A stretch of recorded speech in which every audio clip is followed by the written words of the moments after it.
J'ai toujours détesté qu'on me dise « Toi, t'as de la chance, t'es forte ». Est-ce que j'ai choisi d'être forte? Non. C'est la vie que j'ai menée, la vie que j'ai eue qui m'a emmenée à ça. Et combien de fois j'ai envie d'éclater la tête des gens qui me disaient ça quand j'étais plus jeune. Bref, je te raconte mon histoire aujourd'hui.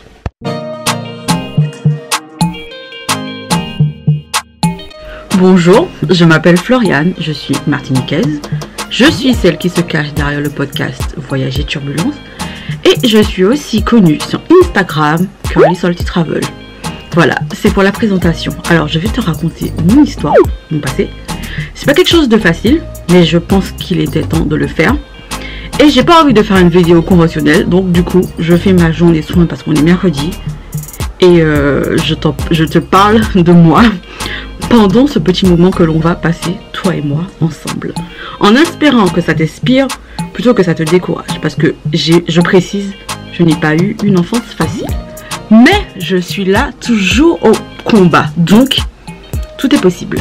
C'est ce que je veux en tirer, même si on est d'accord que je n'avais rien demandé à personne et que c'est nul de dire à quelqu'un oui, toi, tu as de la chance, t'es forte, parce qu'on n'a jamais choisi d'être fort. On est fort parce qu'on n'a pas eu le choix. Et de toute façon, dans la vie, on a toujours deux options.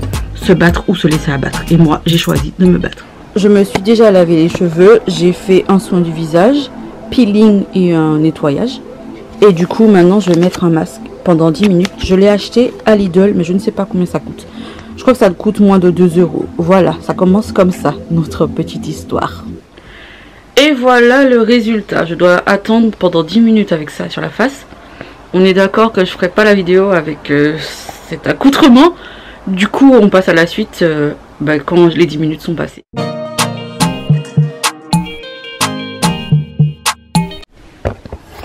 Alors ça y est, j'ai fait mon masque. Maintenant, j'applique un peu de crème sur mon visage. Donc, on va commencer par mon enfance. Je suis née et j'ai grandi en Martinique avec ma maman et mon petit frère. J'ai un géniteur que je ne considère pas comme un père.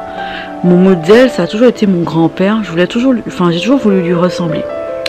Bref, j'ai eu une enfance assez normale. J'aimais jamais apprendre des trucs par cœur. J'étais assez bonne à l'école quand ça me plaisait. Et quand ça ne m'intéressait pas, j'étais assez nulle. D'ailleurs, j'ai jamais appris mes tables de multiplication, par exemple, parce que le par cœur, ça ne me va pas. Mais bon, ça c'est... Je le dis parce que à un moment donné, j'ai compris pourquoi. Mais ça a pris beaucoup de temps. Bref. Donc, j'étais pas très proche de ma mère. J'étais surtout très proche de mon grand-père. J'ai toujours été une enfant différente, mais j'ai jamais compris pourquoi. J'aimais lire. Je lisais beaucoup. J'aimais pas forcément me mêler aux gens. J'étais assez sauvage. Non, maintenant je le suis un peu moins. Et je vivais ma vie un peu sans me prendre la tête sur les gens. C'est-à-dire je m'en foutais. Mais je sais pas comment une petite fille pouvait vivre comme ça, puisque de toute façon quand on est petit on a besoin du groupe pour se construire. Mais j'étais comme ça, bref. Je devais avoir 13 ans, ma maman elle est tombée malade. Elle est allée à l'hôpital. Mais sauf qu'on nous a jamais dit pourquoi, comment. J'ai compris qu'elle avait un cancer du foie. Et c'est tout ce que je savais. Après elle est rentrée à la maison. Et du coup moi je pensais que ça allait aller. Sauf que elle ne parlait pas. Elle était dans la même chambre que nous parce qu'on vivait chez mon grand-père, mon frère et moi. Et elle parlait pas. Et je me suis rendu compte que c'était vraiment grave quand j'étais en 4e. Parce que je lui ai demandé de signer un document pour l'école. Et elle n'a pas réussi à tenir le papier. Elle a écrit juste un trait. Et j'ai toujours été hyper lucide. Après c'est mon nom de famille donc voilà. Mais je ne comprenais pas pourquoi. Donc ça, c'était ma 4e. Je me rendais compte que les choses n'allaient pas. Mais sans plus puisque personne ne nous parlait. En même temps on est aux Antilles. Aux Antilles, discuter avec des enfants c'est pas quelque chose qui se fait assez facilement. Un peu plus maintenant mais avant c'était pas le cas. Bref, je passe en 3e. Ma mère est toujours malade. Elle est allongée, elle ne parle pas. Elle mange, je crois, je me souviens pas. Et un samedi matin, après-midi plutôt, je dois faire mes devoirs d'anglais, je m'en souviens. Et je vais dans sa chambre, enfin dans notre chambre pour chercher mon cahier parce que j'avais pas tout pris. Et là je vois une tante et sa filleule qui sont en train de lui donner de l'eau. Et je leur dis, mais pourquoi vous lui donnez de l'eau? Et elles me disent, elle nous a demandé, et dans ma tête je me dis, mais elle parle pas. On vit avec elle H24, pas demander de l'eau. Et là, je suis dans la chambre, je suis venue chercher mon cahier d'anglais. Ces devoirs d'anglais, je ne les ferai jamais. Parce que pendant que je suis dans la chambre, ma mère boit l'eau, elle s'étouffe et elle meurt. J'ai 14 ans, je suis dans la chambre. Et après, elle commence un peu à s'affoler, mais pas trop. Je suis toujours dans la chambre, personne ne me dit de partir.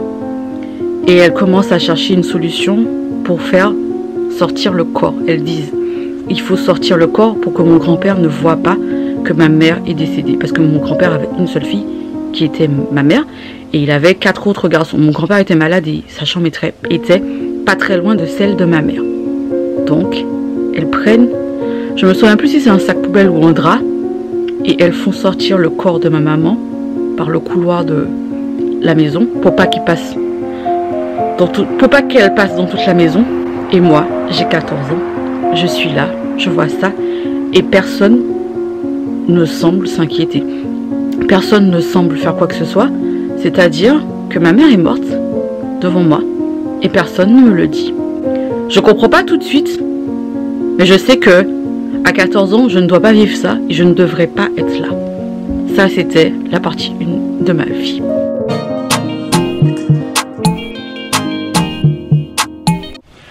À aucun moment, qui que ce soit nous dit que notre mère est morte, mon frère et moi. C'est-à-dire qu'elle est morte et que j'entends quelqu'un qui dit qu'il faut appeler mon géniteur parce que il faut acheter des vêtements pour l'enterrement. Et là, ça devient un peu concret, mais ça ne l'est pas plus que ça. De quoi elle est morte? Moi, je sais qu'elle est morte étouffée. Mon frère, il n'était pas là. J'en parle à personne. Je ne dis plus bonjour à ma tante et à sa filleule parce que je sais que c'est de leur faute si ma mère est morte. Même si je suis consciente aujourd'hui que forcément elle devait mourir puisqu'elle était malade. Mais elle devait pas mourir comme ça et j'ai 14 ans, je suis dans une chambre.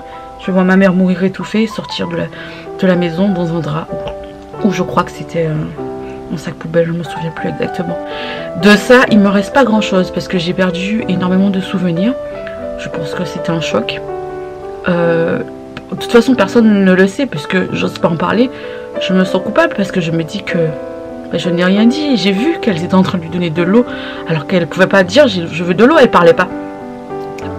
De ça, il me reste vraiment pas mal de regrets. Je me dis que voilà, j'aurais pu faire quelque chose mais je l'ai pas fait.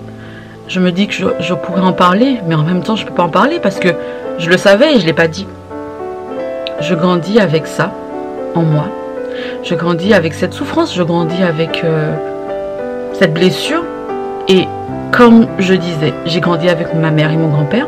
J'étais très proche de mon grand-père, donc ma mère meurt en janvier. J'ai pas envie de dire la date, ça restera pour moi. Mon grand-père meurt 2 mois après, il meurt en mars de la même année. Et je me souviens que ce jour-là, j'avais été à l'école mais j'étais en retard et du coup j'ai pas été dire bonjour à mon grand-père avant de partir. Je lui disais toujours bonjour le matin avant d'aller à l'école. Et ce matin-là, j'étais en retard donc j'ai pas pu. Et je suis dans le bus qui me ramène chez moi. Et le chauffeur il demande pourquoi il y a autant de voitures devant chez mon grand-père. Quelqu'un lui a dit que mon grand-père était décédé. Et il dit ah encore. Et là je me rends compte que c'est pas que moi qui trouve que ce que je vis est dur. Il y a d'autres personnes qui le pensent. Et je me demande pourquoi moi. Qu'est-ce que j'ai fait pour mériter ça, mais je ne sais pas. Pendant des années, je me pose la question. Je me demande à quel point je dois être maudite pour vivre autant de choses. Alors que je vois que la majorité des gens autour de moi ont l'air d'avoir une vie plus ou moins sereine, mais moi non. De ça, je me demande pourquoi les gens me disent que j'ai de la chance d'être forte parce que moi, j'ai pas demandé à vivre ça. C'est-à-dire que tu me dirais, viens, on échange nos vies, je te la donne tout de suite. Moi, j'en veux pas. Excuse-moi, mais j'en veux pas. Prends mes chaussures, vas-y, fais ce qu'il y a à faire. Donc, je grandis avec ces blessures dont je ne parlerai à personne. Si j'ai un regret, ce serait de ne pas avoir été voir un psy parce que j'ai dû me reconstruire et j'ai pris plus de temps, forcément.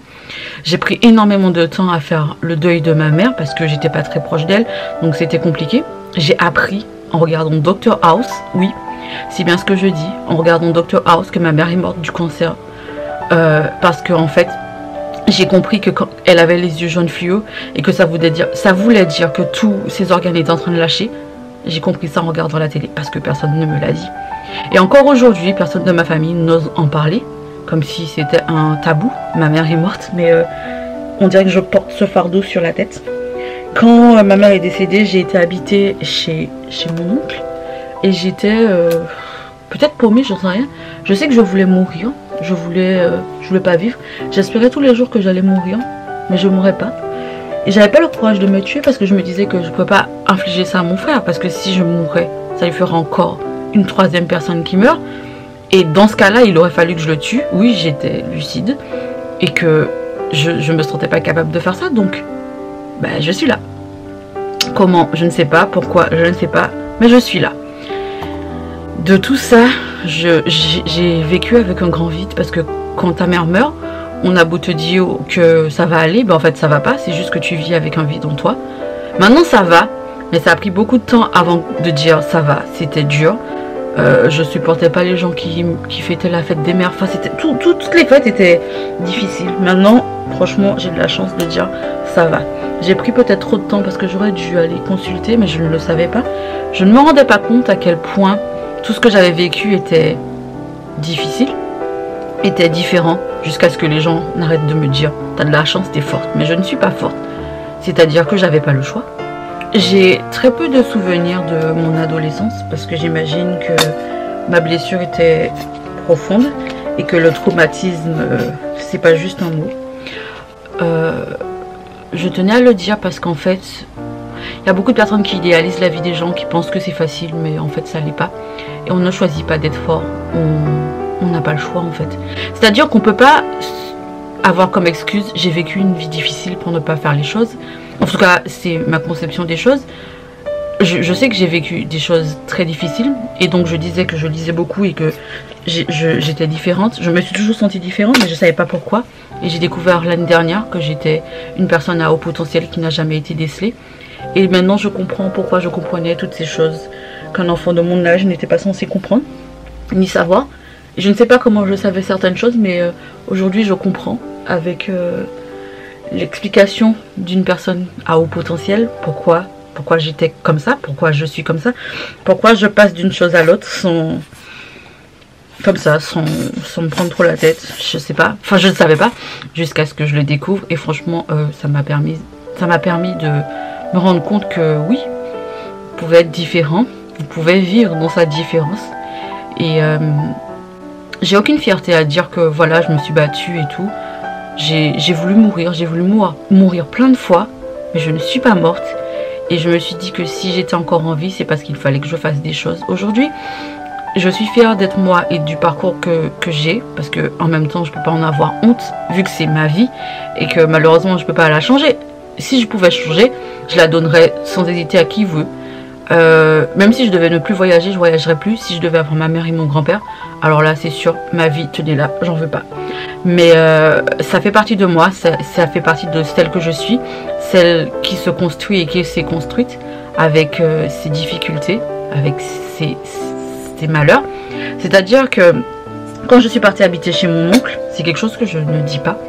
Il y a beaucoup de personnes de ma famille qui qui disaient que j'allais mal finir, que j'allais tomber enceinte avant 18 ans et que j'allais avoir un enfant et que ce serait ça ma vie. J'ai de la chance, j'ai pas vécu ça et je mène une vie que j'aime, qui me plaît et je crois que c'est ça le plus important. Donc peu importe les difficultés que tu vis, ne te dis pas que c'est une finalité en soi. Parfois ça va prendre du temps. J'ai vécu une rupture difficile, ça m'a pris à peu près 2 ans ou 3 ans pour m'en relever. Aujourd'hui, maintenant ça va, je le vis bien.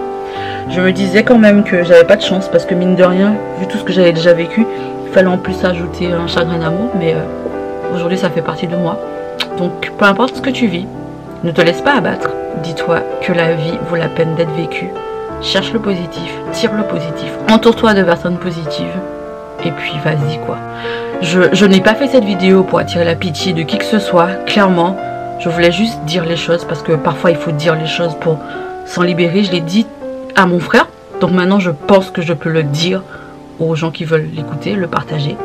J'espère que mon témoignage peut te donner envie de faire les choses et de te montrer que c'est possible. C'est pas parce que tu as vécu des choses hyper difficiles que ça veut dire que ta vie est finie. Au contraire, on y va. Rendez-vous au sommet. Allez, salut! Et maintenant, aujourd'hui, alors, il me semble important de parler du fait que j'ai découvert que j'étais une enfant à haut potentiel qui n'a pas été décelée, parce que quand ma mère était malade, je me rendais compte de certaines choses. J'étais totalement consciente du fait qu'elle devait mourir, même si j'avais du mal à l'admettre, parce que l'admettre, ça voudrait dire que je comprenais quelque chose que je n'étais pas censée comprendre, puisque personne ne me l'avait dit. Et à chaque fois, je me demandais, mais pourquoi j'étais aussi éclairée sur la situation, et comment je pouvais accepter ça tout en ne l'acceptant pas, puisque de toute façon, aucun enfant sur Terre n'a envie de voir sa mère mourir. Enfin, bref, sauf les extrêmes, mais bon, c'est pas la question. Et du coup, ouais, je l'ai découvert et ça m'a un peu soulagée, parce que je me rends compte qu'il y a tellement de choses que quand j'étais petite, je savais. Et il y a quelques années, je me suis posé toutes ces questions. Pourquoi je savais ça? Comment je savais ça? Puisque personne ne me l'avait dit. Bref, c'était mon histoire. C'est mon histoire. Je n'ai pas souffert de l'absence d'une image paternelle, je ne vais pas mentir. J'ai eu le plus merveilleux des grands-pères. Mon grand-père était un homme génial, je l'aime de toutes mes forces. Même si ça fait aujourd'hui 20 ans que ma mère et mon grand-père sont décédés. Mon grand-père, je me rappelle quand je suis entrée au collège, j'étais en 6e, il m'a appelé, il m'a dit de venir dans sa chambre avant que je parte. Et il m'a donné 50 francs, oui je sais, je suis vieille. Et il m'a donné 50 francs tous les lundis pendant que j'allais à l'école, au collège. Je me sentais riche et je me sentais chanceuse, parce que je sais qu'il ne l'a pas fait pour mes autres cousins. Mais j'avais une relation particulière avec mon grand-père, donc du coup ça ne... Voilà, c'était comme ça. Je me souviens que mon grand-père, le vendredi et le mardi, il allait au marché et il nous ramenait des pains aux saucisses, des pains au chocolat. Et à un moment donné, je me souviens que je lui avais dit que je voulais plus de manger de pain aux saucisses, donc il n'en achetait plus. Enfin, je sais pas, je sais que mon avis comptait pour lui, et ça c'était... Voilà. J'ai pas de relation particulière avec mon géniteur, je me suis jamais sentie très à l'aise en sa présence. Enfin, il faut que je le précise, pourquoi je dis mon géniteur et pas mon père, j'ai aucune relation avec cet homme. Quand on se parlait, puisque je ne lui parle plus, il avait tout le temps besoin de me rabaisser, donc moi je pense qu'on n'a pas besoin de ça dans notre vie, que ce soit famille, amis ou quoi que ce soit. Une personne qui passe son temps à te rabaisser, elle ne mérite pas de faire partie de ton univers. Point final, ça c'est ma façon de voir les choses. Et je dis pas que la vie est facile, loin de là. Je dis pas que ma vie a été facile, mais je pense que on peut se battre. Je suis la preuve que voilà, se battre, ça donne quelque chose. Aujourd'hui, j'ai un podcast qui marche plutôt bien et je suis fière d'être celle que je suis. Je suis contente d'inspirer des gens sur Instagram et de recevoir des messages de personnes qui me disent que grâce à moi, elles ont envie d'y croire et elles ont envie de le faire. Et pour ça, merci. Je crois que, mine de rien, j'ai vécu des choses très difficiles, mais ça m'a forgée. Et j'ai pas de chance d'être forte, hein. Ça, c'est un truc que je n'accepterai jamais. Je suis celle que je suis aujourd'hui. Et je pense que ce cheminement-là, il a fait ce qu'il fallait pour que je sois celle que je suis, que je m'accepte telle que je suis, que je sois prête à aller cueillir mes rêves, parce que ça m'a pris du temps. J'ai trouvé la vie très injuste, mais c'est comme ça, la vie n'est pas toujours juste.